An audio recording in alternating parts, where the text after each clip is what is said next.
বর্তমান সময়ে ঋণ পাওয়া অনেক দুরূহ একটি ব্যাপার। আর আপনি ঋণ পাচ্ছেন কিন্তু আপনাকে কোনো জামানত বা বন্ধক দিতে হচ্ছে না, এটি এখন ভাবাই যায় না। কিন্তু আজকে আমরা এই ধরনের একটি টপিক নিয়ে আমাদের আলোচনা করব, সেটি হলো জামানত ছাড়াই আপনি 1 কোটি টাকা ঋণ পাবেন। হ্যাঁ, মিথ্যা নয়, বানানো গল্প নয়, এটি সত্যি। নতুন উদ্যোক্তাদের স্বল্প সুদে জামানতবিহীন ঋণ দিতে স্টার্ট আপ ফান্ড নামে 2টি তহবিল গঠন করেছে বাংলাদেশ ব্যাংক। এর মধ্যে একটি বাংলাদেশ ব্যাংকের নিজস্ব উৎস থেকে গঠন করা হয়েছে, আর অন্যটি বাণিজ্যিক ব্যাংকগুলোর বার্ষিক মুনাফার অংশ দিয়ে গঠন করা হচ্ছে। নতুন উদ্যোক্তাদের উদ্যোগ বা প্রকল্পের অনুকূলে ব্যাংক ঋণ সহজলভ্য না হওয়ায় অনেক সময়ই তারা হতাশ হয়ে যায় এবং এই স্টার্ট আপ করতে পারে না। তাই ভবিষ্যৎ প্রয়োজনীয়তার নিরিখেই এই তহবিলের পরিমাণ বৃদ্ধি করা হবে এবং এই স্টার্ট আপ বিজনেসটাকে আসলে আরও মোটিভেট করা হবে। আর এই তহবিলের মেয়াদ হবে 5 বছর, যা আবর্তনযোগ্য। তো বুঝতে পেরেছেন যে মূলত স্টার্ট আপ ফান্ড বা নতুন উদ্যোক্তাদের উৎসাহিত করতেই এই জামানত ছাড়া 1 কোটি টাকা ঋণ দিচ্ছে 2টি আলাদা ফান্ড, বাংলাদেশ ব্যাংক এবং অন্যান্য ব্যাংকগুলোর ফান্ড। এ প্রসঙ্গে বাংলাদেশ ব্যাংকের নির্বাহী পরিচালক মোহাম্মদ সিরাজুল ইসলাম বলেছেন, স্টার্ট আপ বলতে আমরা যেটা বোঝাচ্ছি তা হলো সাধারণত দেখা যায় নতুন কিছু উদ্যোক্তা আছে যারা মেধা আছে কিন্তু অর্থ নেই। তারা এমন কিছু ইনোভেটিভ কাজ করছে যা দেশ ও জাতির জন্য ভালো কিছু বয়ে আনছে, কিন্তু অর্থের অভাবে তা পুরোপুরি কাজে লাগাতে পারছে না। আর এই তাদের জন্যই বেসিক্যালি এই স্টার্ট আপ লোন। তো এই লোনে সার্টিফিকেট জমা রেখেই তাদের জন্য স্টার্ট আপ লোন দেওয়ার ব্যবস্থা করা হয়েছে। সর্বোচ্চ 1 কোটি টাকা পর্যন্ত ঋণ পাওয়ার সুযোগ রয়েছে এখানে, এবং এই ঋণের আকার নির্ভর করবে প্রজেক্টের ভ্যালুয়েশনের উপরে। অর্থাৎ প্রজেক্ট যত ভালো হবে এই লোনটি 1 কোটি টাকার পরিমাণও ঠিক ছুঁই হবে। তো এই জামানত ছাড়া ঋণদানের উদ্দেশ্যগুলো কি? বেসিক্যালি বেশ কয়েকটা উদ্দেশ্য রয়েছে। প্রথম যে উদ্দেশ্য, বেকার, বিশেষ করে বেকার যুবকদের অর্থনৈতিক উন্নয়ন কর্মকাণ্ডে সম্পৃক্তকরণ। দ্বিতীয় যেটি রয়েছে সেটি হচ্ছে আত্মকর্মসংস্থান বৃদ্ধিকরণে। 3 নম্বর রয়েছে আত্মনির্ভরশীল ও স্বাবলম্বী হিসেবে গড়ে তুলতে। এবং 4 নম্বর হচ্ছে কৃষিপণ্য প্রক্রিয়াকরণ সহ কুটির শিল্পে বিনিয়োগে উৎসাহ প্রদান। অর্থাৎ কৃষি এবং ক্ষুদ্র ও কুটির শিল্প, যেটিকে আমরা বলি এসএমই, এই এসএমই রিলেটেড আসলে বিজনেসগুলোকে উৎসাহিত করতেও এই স্টার্ট আপ প্রজেক্টটি আসলে বেশ গুরুত্বপূর্ণ। এবং এরপরে রয়েছে দারিদ্র্য বিমোচনে সহায়তা করা এবং সবশেষে জিডিপিতে অবদান রাখা। আপনারা জানেন যে প্রবাসী ভাই বোনেরা বিদেশ থেকে রেমিটেন্স পাঠিয়ে আমাদের জিডিপিতে ব্যাপক ভূমিকা রাখছে। ঠিক একইভাবে আমাদের দেশে যারা ইয়াং ছেলেপেলে রয়েছে তাদেরকে এই স্টার্ট আপ ফান্ডের মাধ্যমে আসলে লোন দিয়ে তাদের মেধাকে কাজে লাগিয়ে জিডিপিতে আরও বেশি অবদান রাখার বিষয়টি আসলে নিশ্চিত করার চেষ্টা করা হচ্ছে। তো এই ঋণ প্রস্তাবের সাথে পদেয় কাগজপত্র কি লাগবে, অর্থাৎ আপনি যদি ঋণ নিতে চান, জামানতবিহীন ঋণ নিতে চান, সেই ক্ষেত্রে কি কাগজপত্র জমা দিতে হবে? তো বেসিক্যালি ফান্ডামেন্টাল যে বিষয়গুলো লাগবে সেটি হচ্ছে যে ব্যাংকের ঋণ প্রদানকারী শাখায় নির্ধারিত ফর্মে ঋণের আবেদন করতে হবে আপনাকে। এরপরে আবেদনকারী সদ্য তোলা 2 কপি পাসপোর্ট সাইজের সত্যায়িত ছবি লাগবে। এরপরে গ্যারান্টরের সদ্য তোলা 2 কপি পাসপোর্ট সাইজের সত্যায়িত ছবি। গ্যারান্টর এখানে আসলে কম্পালসারি না, বাট গ্যারান্টরের অপশনটা রাখা হয়েছে, এ বিষয়ে আমরা পরে ডিটেলস বলবো। এরপরে আবেদনকারী ও গ্যারান্টরের জাতীয় পরিচয়পত্রের উভয় পিঠে সত্যায়িত ফটোকপি, যদিও এটি বাধ্যতামূলক নয়, তবে দিতে হবে। এরপরে রয়েছে উদ্যোক্তা বা গ্যারান্টরের স্থায়ী বাসিন্দার প্রমাণপত্র হিসেবে উদ্যোক্তা বা গ্যারান্টরের দলিল, পর্চার ফটোকপি সহ স্থানীয় ইউপি চেয়ারম্যান, পৌরসভা, মেয়র বা সিটি কর্পোরেশন, ওয়ার্ড কাউন্সিল কর্তৃক প্রদত্ত নাগরিকত্ব সনদপত্র। অর্থাৎ আপনার বাসা কোথায়, আপনার স্থায়ী ঠিকানা কোথায়, এর সপক্ষে আপনার নাগরিক সনদপত্রটি দিতে হবে। এরপরে রয়েছে শিক্ষাগত যোগ্যতা সার্টিফিকেট। যেহেতু এটি একটি স্টার্ট আপ বিজনেস আর এটি আসলে মেধাবীদেরই বেসিক্যালি দেওয়া হচ্ছে, সো আপনার সার্টিফিকেটগুলো অবশ্যই জমা দিতে হবে। এরপর রয়েছে প্রশিক্ষণ বা অভিজ্ঞতার সার্টিফিকেটের সত্যায়িত ফটোকপি। এরপরে ট্রেড লাইসেন্সের কপি। আপনি যদি এখনই কোনো বিজনেস শুরু করে দেন, সেই ক্ষেত্রে অবশ্যই আপনার ট্রেড লাইসেন্স থাকবে।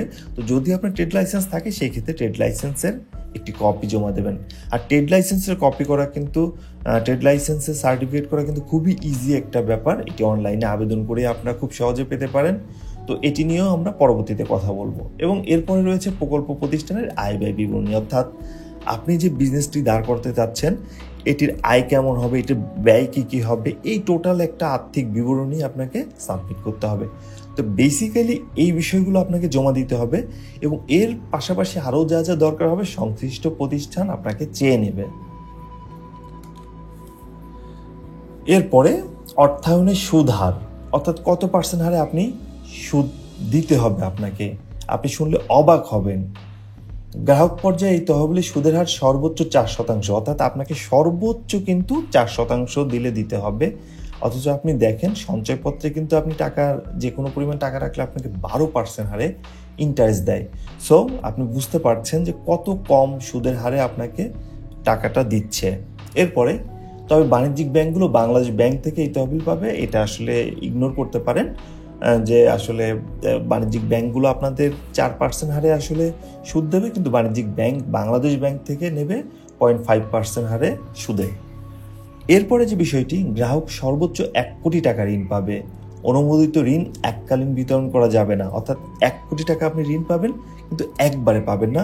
প্রকল্পের অগ্রগতি পর্যালোচনা করে ঋণের সদ্ব্যবহার নিশ্চিত করা হয়েছে। ন্যূনতম 3 কিস্তিতে বিতরণ করতে হবে, অর্থাৎ 1 কোটি টাকা আপনি পাবেন কিন্তু একবারে পাবেন না। আপনি প্রথমে 1 কিস্তি পাবেন, এরপরে আপনি কি অগ্রগতি করলেন, কি বিজনেসটা কতটুকু রান করলেন এর উপর বেস করে দ্বিতীয় কিস্তি, এবং দ্বিতীয় কিস্তির উপর বেস করে আবার তৃতীয় কিস্তি দেওয়া হবে, অর্থাৎ 3 কিস্তিতে আপনাকে 1 কোটি টাকা দিয়ে দেওয়া হবে। এরপরে একই গ্রাহক একাধিক প্রকল্প বা একাধিক ব্যাংক হতে ঋণ পাবেন না, অর্থাৎ একজন ব্যক্তি বিভিন্ন স্টার্ট আপ প্রোগ্রাম দেখিয়ে ঋণ পাবেন না। এরপরে যদি আমরা আসি যে জামানত ও ব্যক্তিগত গ্যারান্টি, জামানতের ব্যাপারটা যেটি বললাম যে ঋণের ক্ষেত্রে ব্যক্তিগত গ্যারান্টি অথবা শিক্ষাগত যোগ্যতা সনদ অথবা কারিগরি প্রশিক্ষণের সনদকে জামানত হিসাবে বিবেচনা করা যাবে। অর্থাৎ আপনার 3টি অপশন আছে, যে আপনার ব্যক্তিগত গ্যারান্টি, আপনার হয়ে হয়তো বা কেউ গ্যারান্টি দিল, আপনার বাবা মা বা পরিচিত কেউ। এরপরে আপনার শিক্ষাগত যোগ্যতা সনদ, এটিও কিন্তু একটা গ্যারান্টি, অর্থাৎ এই সার্টিফিকেটগুলোই আসলে আপনি যে মেরিটোরিয়াস, আপনি যে আসলে লেখাপড়া করেছেন, এই সার্টিফিকেটগুলোও জমা দিয়েও আপনি লোনটি নিতে পারবেন। অথবা কারিগরি প্রশিক্ষণের সনদ, অর্থাৎ আপনি কোথাও হাতে কলমে ভকেশনাল কাজ করেছেন, শিখেছেন, সেই সনদ দিয়েও আপনি কিন্তু এই ঋণটি নিতে পারবেন।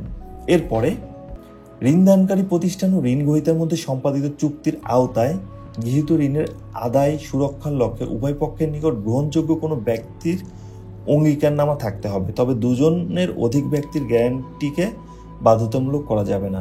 অর্থাৎ এখানে যেটি বলা হয়েছে যে এই ঋণটিকে আরেকটু সুরক্ষা দেওয়ার লক্ষ্যে আসলে আপনি এবং আপনার ব্যাংক চাইলে গ্যারান্টর, অর্থাৎ যে আপনাকে গ্যারান্টি দেবে যে আপনি টাকাটা ফেরত দেবেন, এরকম 2 জনকে আপনি 2 জনের সিগনেচার নিতে পারেন, তবে 2 জনের বেশি আসলে হওয়া যাবে না।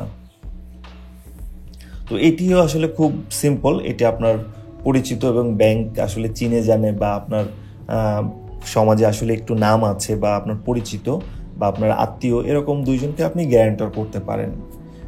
এরপরে যেটি বলা হয়েছে যে ডিগ্রিধারী উদ্যোক্তাদের ক্ষেত্রে তাদের শিক্ষাগত যোগ্যতার মূল সনদ অথবা কারিগরি প্রশিক্ষণের মূল সনদ জামানত হিসাবে ব্যাংকে জমা রাখতে হবে। অর্থাৎ আপনার যদি সার্টিফিকেট থাকে, ভকেশনাল হোক আর নর্মাল ট্র্যাডিশনাল স্কুল কলেজের সার্টিফিকেট যেটি হোক, এই শিক্ষাগত যোগ্যতা যদি আপনার থাকে, এই সার্টিফিকেট দিয়েই কিন্তু আপনি আসলে এই লোনটি নিতে পারবেন। আর যদি আপনার এই সার্টিফিকেট না থাকে, সেই ক্ষেত্রেই আসলে আপনি চাইলে পরে গ্যারান্টর নিতে পারেন।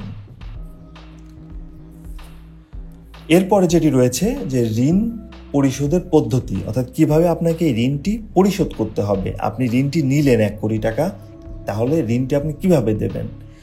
এই স্টার্ট আপ ফান্ড থেকে যারা ঋণ নেবেন তাদেরকে 3 কিস্তিতে ঋণ বিতরণ করা হবে, যেটি আমরা পূর্বেই বলেছি। একজন উদ্যোক্তা সর্বোচ্চ 1 কোটি টাকা পর্যন্ত ঋণ নিতে পারবেন, তবে তা নির্ভর করবে তার প্রকল্পের মূল্যায়নের উপরে। সেখানে ব্যাংকার গ্রাহক সম্পর্কের ভিত্তিতে সর্বোচ্চ 1 বছরের গ্রেস পিরিয়ড সহ 4% সুদে 3 ও 6 মাস মেয়াদী কিস্তিতে 5 বছরের মধ্যে পরিশোধ করতে হবে। অর্থাৎ আপনাকে কিস্তিতে এই ঋণের টাকা পরিশোধ করতে হবে। আপনার 5 বছর মেয়াদ থাকবে। এই মেয়াদের পরে আপনাকে প্রতি 3 মাস বা 6 মাস অন্তর আপনাকে একটি নির্দিষ্ট পরিমাণ টাকা কিস্তিতে দিয়ে পরিশোধ করতে হবে। তো লাস্টে যেটি বলেছে, স্টার্ট আপ তহবিলের মেয়াদ হবে 5 বছর, তবে প্রয়োজনে তারও বৃদ্ধি করা যাবে। অর্থাৎ আপনাকে এই লোনটা দেওয়া হবে 5 বছরের জন্য, তবে যদি আপনার আরও প্রয়োজন হয় সেই ক্ষেত্রে আপনার এই মেয়াদটি আরও বাড়ানো যেতে পারে। আর এই মেয়াদ শেষেই আসলে আপনাকে ঋণের টাকাটি পরিশোধ করে দিতে হবে। এবার আসি যে ঋণ পাওয়ার ক্ষেত্রে আপনার কি যোগ্যতা লাগবে। ঋণ পাওয়ার ক্ষেত্রে উদ্যোক্তার প্রস্তাবিত উদ্যোগ সম্পূর্ণ নতুন ও সৃজনশীল হতে হবে। অর্থাৎ আপনি যে বিষয়টা নিয়ে বিজনেস করতে চাচ্ছেন এটি নতুন হতে হবে এবং সৃজনশীল হতে হবে। অর্থাৎ মনে করুন, আমি একটু উদাহরণ দিতে পারি যে হাঁস মুরগির খামার করতে চাচ্ছেন। এটি খুবই কমন একটা বিজনেস, হ্যাঁ।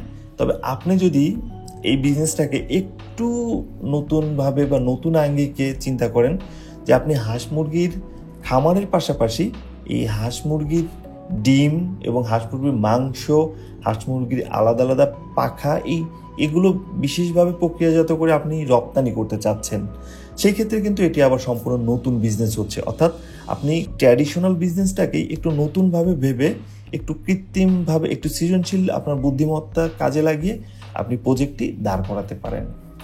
2 নম্বরে, আবেদনকারী নতুন উদ্যোক্তাকে সরকারি কিংবা যথাযথ কর্তৃপক্ষ কর্তৃক অনুমোদিত বেসরকারি উদ্যোক্তা উন্নয়ন প্রতিষ্ঠান থেকে উদ্যোক্তা উন্নয়ন বা ব্যবসায় পরিচালনা, বাজারজাতকরণ ইত্যাদি বিষয়ে অথবা অন্যান্য কারিগরি বিষয়ে, পণ্য উৎপাদন, প্রক্রিয়াজাতকরণ, যন্ত্রপাতি মেরামত ইত্যাদি বিষয়ে প্রশিক্ষণ গ্রহণের সার্টিফিকেট থাকতে হবে। অর্থাৎ আপনাকে যে কোনো কারিগরি অনুমোদিত বেসরকারি উদ্যোক্তা উন্নয়ন প্রতিষ্ঠান থেকে বা যে কোনো সরকারি উদ্যোক্তা উন্নয়ন প্রতিষ্ঠান থেকে পণ্যের কিভাবে উৎপাদন করতে হয়, পণ্যের কিভাবে প্রক্রিয়াজাতন করতে হয়, যন্ত্রপাতি মেরামত কিভাবে করতে হয়, অথবা উদ্যোক্তা উন্নয়ন কিভাবে করতে হয়, ব্যবসা পরিচালনা করতে কী হয়, বাজারজাতকরণ কিভাবে করতে হয়, এই সিম্পল এইসব বিষয়ে আপনি 3 মাস 6 মাসের আসলে বিভিন্ন ধরনের প্রোগ্রাম থাকে। এইখানে আপনি এই প্রোগ্রামগুলোতে অংশগ্রহণ করে সার্টিফিকেট নিয়ে নিতে পারেন, আর এই সার্টিফিকেটটি আপনাকে জমা দিতে হবে। অর্থাৎ আপনার যে বিজনেস করার উদ্দেশ্য আছে, আপনার যে বিজনেস প্ল্যান আছে, সেই বিজনেস প্ল্যানটি আসলে দেখার জন্য এই জিনিসগুলো জমা দিতে হবে। এরপরে, প্রাতিষ্ঠানিক কারিগরি শিক্ষা না থাকলে উদ্যোক্তার সংশ্লিষ্ট বিষয়ে যথাযথ বাস্তব জ্ঞান, অভিজ্ঞতা ও নতুন উদ্যোগে পরিচালনার সক্ষমতা থাকতে হবে। অর্থাৎ আপনার যদি এই কারিগরি শিক্ষা বা সার্টিফিকেট না থাকে, সেই ক্ষেত্রে আপনার যে বিষয় নিয়ে আপনি আসলে বিজনেস করতে চাচ্ছেন সেই বিষয়ে আপনার যথাযথ বাস্তব ভিত্তিক জ্ঞান, আপনাকে এটা দেখাতে হবে যে আপনার বাস্তব ভিত্তিক জ্ঞান আছে, আপনি 2 বছর 3 বছর এই বিষয়ে কাজ করেছেন, আপনার অভিজ্ঞতা এবং নতুন উদ্যোগ পরিচালনার ক্ষেত্রে আপনার সক্ষমতা, আপনি এর আগেও এই ধরনের ছোটোখাটো কাজ করেছেন এবং সফল হয়েছেন, এই বিষয়গুলো যেগুলো আসলে আমরা প্রত্যয়নপত্র বলি, এই ধরনের কিছু আসলে আপনাকে জমা দিতে হবে। এরপরে যেটি বলা হয়েছে যে উদ্যোক্তার বয়স কমপক্ষে 21 হতে সর্বোচ্চ 45 বছর হতে হবে, অর্থাৎ বুঝতেই পারছেন। এবং এরপরে বলা হয়েছে প্রস্তাবিত উদ্যোগ প্রকল্পে সার্বক্ষণিক নিয়োজিত থাকতে হবে। অর্থাৎ আপনি এই প্রকল্প দেখছেন, আবার আপনি অন্য বিজনেস বা অন্য সরকারি চাকরি করছেন, এরকম না, আপনি যে কাজটা করছেন সেটি আপনাকে অন্তত দেখাতে হবে যে আপনি সার্বক্ষণিক এই কাজটার বিষয়ে মনোনিবেশ করছেন। এরপরে, ঋণ খেলাপি কোনো ব্যক্তি এই তহবিল থেকে ঋণ নিতে পারবে না। অর্থাৎ সিআইবি রিপোর্টের ডিফল্টার কোনো ব্যক্তি আসলে এই ঋণ নিতে পারবে না। এই ঋণ নিতে পারবে তারাই যারা আসলে ডিফল্টার না, অর্থাৎ এর আগে ঋণ নিয়েছেন কিন্তু পরিশোধ করতে পারেননি, এমন কোনো ব্যক্তি এই ঋণ নিতে পারবেন না। তো এখন দেখব যে নর্মালি আপনি যদি এক মালিকানা ব্যবসা যে কোনো কিছু দাঁড় করান, সেই ক্ষেত্রে আপনার কী কী ডকুমেন্টস লাগে। কিছু ডকুমেন্টস লাগে, এই ডকুমেন্টসগুলো আপনি কালেক্ট করার চেষ্টা করবেন, তাহলে আপনার সব বিজনেসে আসলে আপনার উপকার হবে। তো প্রথমে যে আপনার প্রতিষ্ঠানের বা আপনার এক মালিকানা প্রতিষ্ঠান টিন সার্টিফিকেট থাকলে ভালো, এরপরে বৈধ হালনাগাদ ট্রেড লাইসেন্স করে নেবেন, এরপরে প্রতিষ্ঠানে একটা সিল বানাবেন, এরপরে ব্যবসায় হিসাব পরিচালনার অনুমোদনকৃত কাগজপত্র, অর্থাৎ আপনার ব্যবসার নামে, প্রতিষ্ঠানের নামে কিছু কাগজপত্র করবেন, মেসার্স এই ফার্ম ওই ফার্ম, এরপরে ব্যবসার লেটার হেড প্যাড যেটি নর্মালি সবাই করে। এরপরে হিসাব পরিচালনাকারীদের তালিকা এই জিনিসগুলো আসলে আপনারা কালেক্ট করে রাখবেন বা আস্তে আস্তে সংগ্রহ করবেন।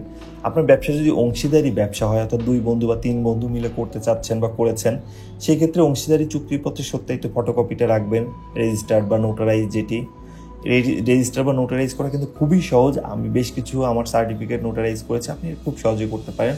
এরপরে অংশীদারদের সবাই গৃহীত নীতি নির্ধারণী সিদ্ধান্ত, অর্থাৎ আপনাদের যে মিটিং হবে সেই মিটিংয়ের সিদ্ধান্তগুলো আসলে ডকুমেন্টেশন করে রাখতে পারেন। এরপরে অংশীদারদের নামের তালিকা, ঠিকানা, জাতীয় পরিচয়পত্রের অনুলিপি, আরও যা রয়েছে, টিন সার্টিফিকেট, এগুলো সংরক্ষণ করে রাখতে পারেন, প্রয়োজনে লাগবে এগুলো। এরপরে রেজুলেশন, যা অংশীদার কর্তৃক অনুমোদিত, অর্থাৎ আপনার অংশীদারি ব্যবসার যে রেজুলেশনটা রয়েছে সেই রেজুলেশনগুলো আপনি ডকুমেন্টেশন করে রাখতে পারেন। এবং রেজিস্ট্রেশনকৃত সার্টিফিকেট, আপনার যদি প্রতিষ্ঠান রেজিস্ট্রেশনকৃত হয় তাহলে আপনার রেজিস্ট্রেশনকৃত সার্টিফিকেটটিও সংগ্রহ করে রাখতে পারেন। এরপরে যদি আপনার এটা যদি পাবলিক বা প্রাইভেট লিমিটেড কোম্পানি হয়, সেই ক্ষেত্রে মেমোরেন্ডাম অ্যান্ড আর্টিকেল অফ অ্যাসোসিয়েশনের সত্যায়িত অনুলিপি সংরক্ষণ করবেন বা সংগ্রহ করে রাখবেন, প্রয়োজনে জমা দেবেন। এরপর সার্টিফিকেট অফ ইনকর্পোরেশন আপনি করে নেবেন। এরপর সার্টিফিকেট অফ কমেন্সমেন্ট করে নেবেন। এরপরে হিসাব পরিচালনাকারীদের নামের তালিকা, নিয়োগ ও নমুনা স্বাক্ষরগুলো নিয়ে নেবেন। ফর্ম 12 এবং কোম্পানি প্যাডে পরিচালকদের নামের তালিকা করবেন। এবং সবশেষে সার্টিফিকেট অফ কমেন্সমেন্ট অফ বিজনেসের অনুলিপি। এই বিষয়গুলো আসলে একটু পরিচয় করে দিলাম আপনাদের সাথে। এই বিষয়গুলো সম্পর্কে একটু ধারণা নিয়ে রাখবেন, তাহলে দেখবেন যে আপনি যেখানেই যে বিজনেসেই যেখানেই লোন নিতে যান বা যা কিছু করেন, দেখবেন যে ঘুরে ফিরে এই জিনিসগুলোই আসলে চাওয়া হচ্ছে।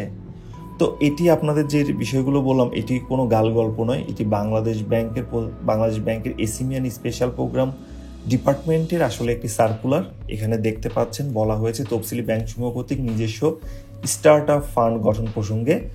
আর এটি চালু হয়েছে মার্চ 29, 2021-এ। এবং এখানে স্টার্ট আপ ফান্ডে 500 কোটি টাকার পুনঃ অর্থায়ন তহবিল ও তফসিলি ব্যাংক সমূহ কর্তৃক নিজস্ব স্টার্ট আপ ফান্ড গঠন প্রসঙ্গে, অর্থাৎ কার্যক্রম শুরু হয়ে গেছে। এখন আপনারা ঋণের জন্য আবেদন করবেন এবং ঋণ পেয়ে যাবেন। সো মোটামুটি এই ছিল আমাদের আজকের ভিডিও। আশা করি আপনাদের ভালো লেগেছে, কাজে লেগেছে। তো আপনাদের মনে এখন প্রশ্ন জাগতে পারে, তাহলে আমরা কোথা থেকে শুরু করব বা কিভাবে আমাদের কাজটি আগাবো? তো প্রথমেই আপনার নিকটস্থ যে কোনো ব্যাংকের এসএমই লোন সেকশনে আপনি যোগাযোগ করুন এবং আপনি বলুন যে স্টার্ট আপ ফান্ড নামে নতুন একটি ফান্ড হয়েছে, সেই ফান্ডের আন্ডারে আমি লোন নিতে চাই। তো এই ক্ষেত্রে আমার কি কাগজপত্র জমা দিতে হবে বা কিভাবে লোনটা পাবো। এরপরে আপনাদের যদি আরও কিছু জানার দরকার হয়, সেক্ষেত্রে বাংলাদেশ ব্যাংকে সরাসরি যোগাযোগ করতে পারেন। এটি বাংলাদেশ ব্যাংকের ফোন নাম্বার, ইমেল। এখানে আসলে আপনি যোগাযোগ করে আপনার অভিজ্ঞতা বা আপনার যে বিষয়গুলো জানার সেগুলো আপনি জেনে নিতে পারেন। আর এর বাইরেও আপনাদের যদি আরও কিছু জানা থাকে তবে অবশ্যই কমেন্ট করে আপনারা লিখবেন এবং আমরা চেষ্টা করব আপনাদের কমেন্টের অ্যান্সার দিতে এবং আপনাদের পর্যাপ্ত তথ্য সরবরাহ করতে। তো আজকের মতো এখানেই। আশা করি ভালো থাকবেন, সুস্থ থাকবেন। সবার জন্য শুভকামনা।